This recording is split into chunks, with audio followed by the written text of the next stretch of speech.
राम राम सभी भाइयों को। भाई आपके लिए लेकर आ गए रिंग पिट की एक और वीडियो। तो भाई आज हम बताते हैं कि हमने रिंग पिट में कैसे कैसे गन्ना बोया, कौन कौन सी दवाई डली। तो भाई आज हम आए हैं मनीष भैया के पास गांव बालियान में। आओ भैया से बात करते हैं। क्या हाल है भैया आपके? जी नमस्कार भैया। नमस्कार किसान भाइयों। तो भाई आज हम मनीष भैया से जानकारी लेंगे कि हमने रिंग पिट विधि से कैसे कैसे गन्ना बोया और अब तक हमने इसमें कौन कौन सी दवाई लगा दी है। चलो भैया बता दो इनको एक बार। जी भैया, तो जैसे कि आप ये खेत देख रहे हैं, ये रिंग पिट विधि के माध्यम से बोया हुआ खेत है। और क्योंकि रिंग पिट विधि में क्या है कि बहुत ज़्यादा मेहनत करनी पड़ती है शुरू में बोने के लिए। गड्ढे खोद दो, फिर उसके बाद उसको जोड़ो। इसके लिए हमने एक लेज़र बनवाया है। उस लेज़र से हमने यहाँ पे 2 फीट चौड़े और 1 फीट गहरे खूर निकाले और उसमें फिर हमने यहाँ पे बीज गेरा है। बीज गिरने के बाद ये पूरा का पूरा जो अभी जर्मिनेट होके आ गया है और ड्रिलिंग भी उसने बहुत अच्छे से करी, जैसे कि आप देख पा रहे हैं। ये देखिए, ये पूरा एक गड्ढा हो गया, बीच में ये स्पेस है ना। स्पेस बिल्कुल अब जो साफ साफ दिख रहा है, क्योंकि कुछ किसान भाई ये बोल रहे थे कि इसमें बिल्कुल भी स्पेस नहीं है और ये एक तरफ से बोया हुआ गन्ना है। जबकि अभी आप दिखा सकते हो, देखिए उधर देखिए, है ना, वो पूरा का पूरा मतलब स्पेस अभी नज़र आ रहा है। तो अब इसमें हमने क्या किया बोने में, तो इसमें सबसे पहले एक तो इसमें डाई लगाई थी हमने। तो भैया जो इन गड्ढों के बीच में स्पेस है वो कितना है मतलब? अच्छा, गन्ने के जो गड्ढे के बीच हाँ में हाँ, जो स्पेस है वो 1.5 फीट है। 1.5 फीट का है। हाँ चलो अब दवाइयों के बारे में बताओ कि आपने तो क्या क्या बोने यूज़ में किया? क्या किया था। बोने में एक तो हमने इसमें डाई लगाई थी और एक आता है क्रिस्टल कंपनी का जिंक तलवार। भैया हर चीज़ के बेनिफिट बताओ कि डाई का क्या बेनिफिट है और जिंक का क्या डाई बेनिफिट के है। अंदर क्योंकि फास्फोरस है और एक खाद है जो कि गन्ने के लिए ज़रूरी है।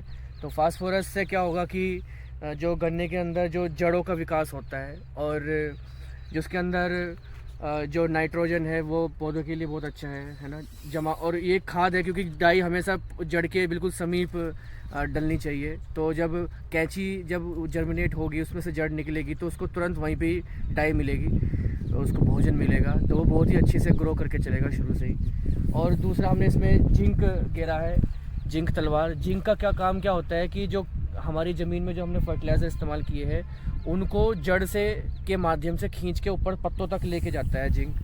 तो एक काम ये भी है जिंक का।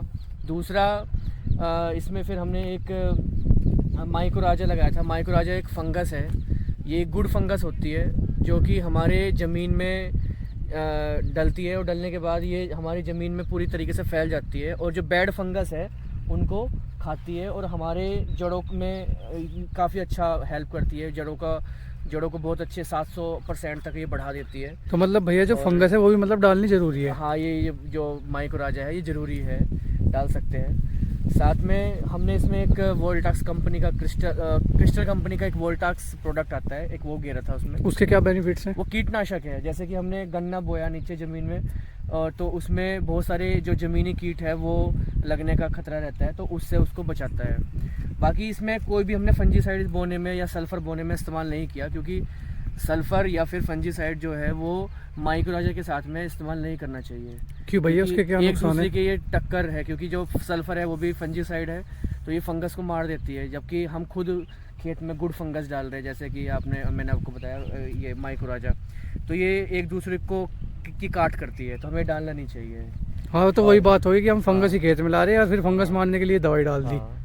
तो अब ये जो माइकोराजा है ये हमारे खेत में 2 साल तक कार्य करेगा। इसमें मुंडी में डालने की ज़रूरत नहीं है। अब गेर दिया, पूरे 2 साल तक ये 700 दिन तक हमारे खेत में कार्य करेगा। और इसके रिज़ल्ट ये भी रहते हैं कि इसमें इसकी जो पोगे निकलेंगे वो भी बहुत अच्छा फुटाव करेगी। आप देखना इसका रिज़ल्ट अंत तक, मतलब इसका जो माइकोराजा का जो वो है रिज़ल्ट है वो हमें खेत में नज़र आता है। बाकी इसमें फिर हमने क्या किया, इसमें खरपतवार हो गया था, तो खरपतवार के नियंत्रण के लिए इसमें सबसे पहले तो इसमें 2 तरीके हैं। या तो हम पहले ही इस बोने के तुरंत बाद ही इसमें पेंडामेथलिन दवाई आती है, उसका इस्तेमाल करके हम खरपतवार को 90% तक कम कर सकते हैं।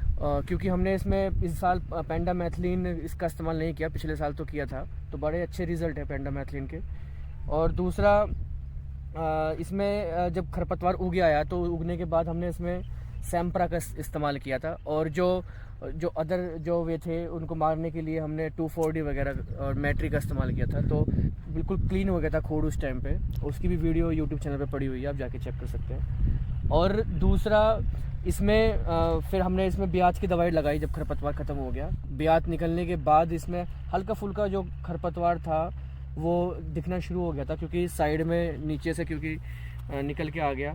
तो उसके लिए फिर हमने हल्का सा एक खुरपी निकलवाई थी, जो कि 2 लेबर ने यहाँ पर बड़ी आसानी से एक दिन में दोपहर तक आराम से निकाल दिया था, क्योंकि 3 बीघे का खेत है तो ज़्यादा यहाँ पे परिश्रम की भी आवश्यकता नहीं है इसमें। और उसके बाद इसमें क्योंकि जब बियात क्योंकि नीचे से निकल के आया, क्योंकि इसे 18 वैरायटी का गन्ना है, इसके करैक्टर है कि ये रुकता नहीं है। जैसे 38 है, अपनी फैमिली को पूरा साथ लेके चलता है, ये क्या काम करता है, ये रुकता नहीं है, ये जमते ही तुरंत मतलब ऊपर को भागना शुरू करता है ये गन्ना। तो जो छोटा जो पौधा है, जो हमने जो ट्रिलर्स जो नीचे से आ रहे हैं, वे उनको हमें बहुत तेज़ी से बड़ा करना था। तो इसके लिए हमने यहाँ पे जिबरेलिक एसिड का इस्तेमाल किया है। जिबरेलिक एसिड का इस्तेमाल इसलिए किया है कि जिससे कि जो छोटा ब्यात है वो भी बहुत जल्दी से बड़ा हो जाए, और मानसून आने से पहले पहले हम अपने खेत में जो भी ज़रूरी कार्य है, जैसे मिट्टी चढ़ाना, फर्टिलाइज़र डालना, बंधाई, ये सब मतलब समय से कर पाए। क्योंकि अगर हम जो छोटा ट्रेलर्स है उसको इसका ध्यान नहीं रखेंगे तो ये कभी भी गन्ने में नहीं बन पाएगा और ये मिट्टी में दब के ही रह जाएगा। तो इस वजह से हमने इसमें जिबरेलिक एसिड का स्प्रे किया था। साथ में हमने NPK 19-19-19 लगाया था, पत्तों के माध्यम से थोड़ा सा इसमें हमने खाद लगाया था, जो जिससे कि हमारे पत्ते अच्छे चौड़े हो पाए, जैसे कि आप देख पा रहे हैं, और नीचे का जो तना है ये भी मजबूत हो पाए और सारे पौधे गन्ने में तब्दील हो पाए।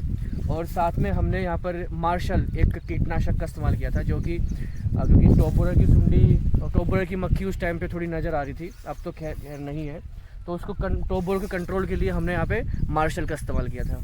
और आज ये स्प्रे को करीब 15 दिन हो गए हैं। आप देख सकते हैं कितना शानदार यहाँ पर प्लॉट चल रहा है। हाइट भी बहुत तेज़ी से पकड़ी है गन्ने ने। और जो छोटा ब्याज था, जैसे कि यहाँ दिखाइए, ये जब हमने स्प्रे की थी जो बहुत छोटा था, 2-2, 3-3 इंच का, अब ये बहुत तेज़ी से बड़ा हो गया अचानक से। तो अब इसमें हम क्या करेंगे, जो मिट्टी है, इस मिट्टी को हम टीलर के माध्यम से, क्योंकि टीलर स्पेशल हमने खुरपे बनवा रहे हैं, जो साइड वाले जो खुरपे हैं वे थोड़े चौड़े रखेंगे, मतलब रखेंगे। तो उससे क्या होगा कि जो वाली मिट्टी है ये हमारी अंदर लाइन में चली जाएगी, कुछ मिट्टी इधर से जाएगी तो कुछ मिट्टी उधर से जाएगी। और पानी आने के बाद इसमें क्या होगा, वो जो गहर है ये पूरी की पूरी भर जाएगी।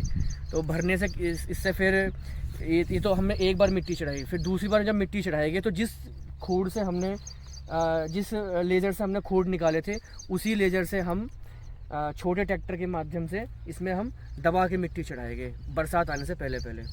तो उससे क्या होगा, हम 2 बार मिट्टी चढ़ा पाएंगे। एक बार तो हम शुरू में जो हल्की हल्की मिट्टी डाल देंगे, उससे खरपतवार भी सारा गायब हो जाएगा जो हल्का फुल्का हो रखा है, और दूसरी बरसात आने से पहले तगड़ी मिट्टी चढ़ाएंगे। और उस टाइम पे हम यहाँ पे फर्टिलाइज़र लगाएंगे, तो उसकी भी जानकारी आप लोगों के साथ यहाँ पे शेयर की जाएगी। तो हमारे यूट्यूब चैनल के साथ बने रहिए।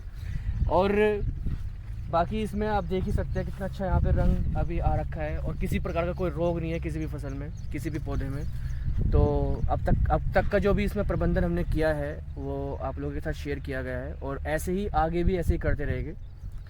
जी भैया, जैसे किसानों के 2-3 क्वेश्चन है वो मैं आपसे पूछना चाहूँगा। पहले तो ये है कि वे बताते हैं कि जो सैम्प्रा से अलग बहुत सारी दवाइयाँ जो मत्थे को ख़त्म कर देती हैं, जरा उन दवाइयों के आप रिजल्ट बताओ अगर आपको उनके बारे में पता हो। हाँ, जैसे होला है, क्रिस्टल कंपनी की होला है, वो जो हमारी जो गांठ है उन गांठों को ख़त्म करती है। जब हमारी गांठ ही ख़त्म होगी तो फिर दोबारा से मोथा नहीं उग के आता है ना। और सैम्प्रा भी बहुत अच्छी दवाई है, बिल्कुल गांठ को बिल्कुल गला देती है।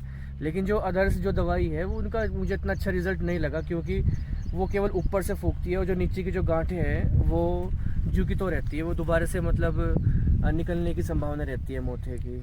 तो मैं तो 2 दवाई इस्तेमाल करता हूँ, या तो फिर होला या फिर सैम्प्रा। और भैया ब्याज के लिए भी मतलब EP50 से अच्छी कोई और दवाई है? नहीं, EP50 का एक समय होता है, जैसे कि अभी गर्मी पड़ रही है तो ऐसी उसमें नहीं करना चाहिए बिल्कुल भी, क्योंकि वो गन्ने की हाइट को रोकता है, और मानसून भी अभी आ रहा है। तो हमें ब्याज भी लेना है, मिट्टी भी चढ़ानी है, फर्टिलाइज़र भी डालने हैं, सारे कार्य समय से करने होते हैं।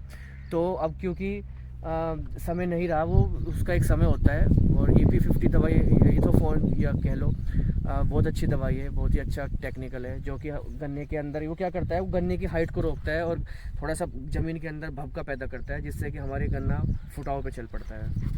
और उसको दोबारा से मतलब उसकी जिससे कि गन्ना ग्रो मतलब हाइट पकड़ पाए, तो जिब्रेलिक एसिड का स्प्रे करना चाहिए किसान को कि जब एक बार हाइट पूरी हो जाए तो हाइट मतलब जब ट्रिलर्स पूरे हो जाए तो जितने हमें ट्रिलर्स लेने हैं उसके बाद फिर हमें जिब्रेलिक एसिड इस्तेमाल करना चाहिए, जिससे कि दोबारा गन्ना हाइट पे आ जाए। तो भैया हाइट के लिए तो बस जिब्रेलिक एसिड है सबसे हाँ, बेहतरीन जिब्रेलिक दवाई। एसिड सबसे बढ़िया। साथ में हम इसमें NPK 19-19 और ह्यूमिक और फॉल्विक एसिड का भी इस्तेमाल कर सकते हैं। बहुत इसके बहुत ज़्यादा रिजल्ट, शानदार रिजल्ट आते हैं। और ब्याज के लिए EP50। सबसे बढ़िया है।